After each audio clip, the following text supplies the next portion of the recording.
ಇಳಿರಿ. ಇಳಿ ಅಂತಿದ್ದಾಳಲ್ಲೋ ಮಳೆಯಲ್ಲಿ. ನಿಮ್ ಜೊತೆ ಹೋಗ್ಲಿಲ್ಲ ಅಂದ್ರೆ ಅಪ್ಪ ಬೇಜಾರ್ ಮಾಡ್ಕೋತಾರಲ್ಲ ಅಂತ ನಾನು ಇಲ್ಲಿವರೆಗೂ ಬಂದಿದ್ದೀನಿ. ಸುಮ್ನೆ ಬಾಯಿ ಮುಚ್ಕೊಂಡ್ ಗಾಡಿ ಓಡಿಸಿ, ಇಲ್ಲ ಅಂದ್ರೆ ನನ್ ಪಾಡಿಗೆ ನಾನು ಹೋಗ್ತೀನಿ. ರೀ ನಾನೇನ್ರಿ ಮಾಡ್ಲಿ, ಈ ದೇವದಾಸ ನಗ್ಸ್ತಾನೆ. ಬೆಳಿಗ್ಗೆ ಅಳ್ತಿದ್ದ. ಯಾಕೋ ಅಳ್ತಿದ್ಯಾ ದೇವದಾಸ ಅಂದೆ. ಅದಕ್ಕೆ ನಮ್ಮ ಮನೆ ಹಿಂದೆ ಇರೋ ಕಾಡಲ್ಲಿ ಆನೆ ರೇಪ್ ಆಗ್ಬಿಟ್ಟಿದೆ, ಆನೆ ರೇಪ್ ಮಾಡಿದವ್ರನ್ನ ಪೊಲೀಸರು ಹುಡುಕ್ತಿದ್ದಾರೆ ಅಂತ. ಅವ್ರು ಯಾರನ್ನೋ ಹುಡುಕಿದ್ರೆ ನೀನ್ ಯಾಕೋ ಅಳ್ಬೇಕು ದೇವದಾಸ ಅಂದೆ.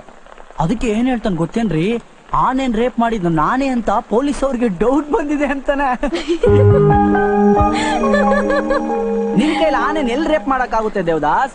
ನೀನ್ ನೋಡಿದ್ರೆ 4 ಇಂಚು, ಆನೆ ನೋಡಿದ್ರೆ ಬಿಲ್ಡಿಂಗ್ ಸೈಜ್ ಇರುತ್ತೆ. ಪೊಲೀಸ್ ಅವ್ರು ಏನ್ ಮಾಡಲ್ಲ ಬಿಡು ಅಂದೆ. ಅದಕ್ಕೆ ಏನಂತಾನೆ ಗೊತ್ತಾ, ಇಲ್ಲ ಗುರು, ಹಿಂದೆ ಒಂದ್ಸಲ ಆನೆನ್ ರೇಪ್ ಮಾಡಿದ್ದೆ, ಪೊಲೀಸ್ ರೆಕಾರ್ಡ್ ಅಲ್ಲಿ ನನ್ನ ಹೆಸರಿದೆ ಅಂತಾನೆ.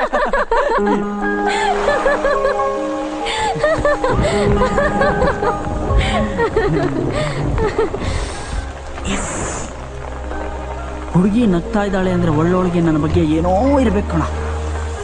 ಲವ್ ಗಿವು ಏನಾದ್ರೂ ಶುರುವಾಯ್ತಾ ದೇವದಾಸ? ಲವ್ ಅಂದ್ರೆ ನಿಂಗೆ ನಿದ್ದೆ ಬರುತ್ತೆ ಅಲ್ವಾ? ಹುಡುಗಿ ಕೈ ಕೊಟ್ಟು ನಾನು ನಿಂತರ ದೇವದಾಸಾಗಿ ಕುಡ್ದು ಹಾಳಾದ್ರೆ ನಿಂಗೆ ನೆಮ್ಮದಿ ಅಂತ ಕಾಣುತ್ತಲ್ವಾ? ಇನ್ ನಿನ್ಗೂ ನನಗೂ ಯಾವುದೇ ಸಂಬಂಧ ಇಲ್ಲ ಕಣ ದೇವದಾಸ, ಹಾಳಾಗಿ ಹೋಗು. ಎಲ್ಲ ಹಾಳಾಗೋ ಐಡಿಯಾ ಕೊಡ್ತಾನೆ. ಏನಾಯ್ತು? ಹುಡುಗಿನ ಹಾರಿಸ್ಕೊಂಡು ಬೆಂಗಳೂರಿಗೆ ಹೋಗ್ಬಿಡು, ಇಲ್ಲ ನಂತರ ದೇವದಾಸ ಆಗ್ಬಿಡ್ತೀಯ, ಲೈಫಲ್ಲಿ ಉದ್ದಾರ ಆಗಲ್ಲ ಅಂತಾನೆ. ಅದಕ್ಕೆ ನಾನ್ ಹೇಳ್ದೆ, ನಾನು ತುಂಬಾ ಒಳ್ಳೆ ಹುಡುಗ, ಹಾಗೆಲ್ಲ ಮಾಡಬಾರ್ದು, ತಪ್ಪಾಗುತ್ತೆ, ಹುಡುಗಿ ಕೋಪ ಬರುತ್ತೆ ಅಂದೆ. ಕರೆಕ್ಟ್ ಅಲ್ವೇನ್ರಿ?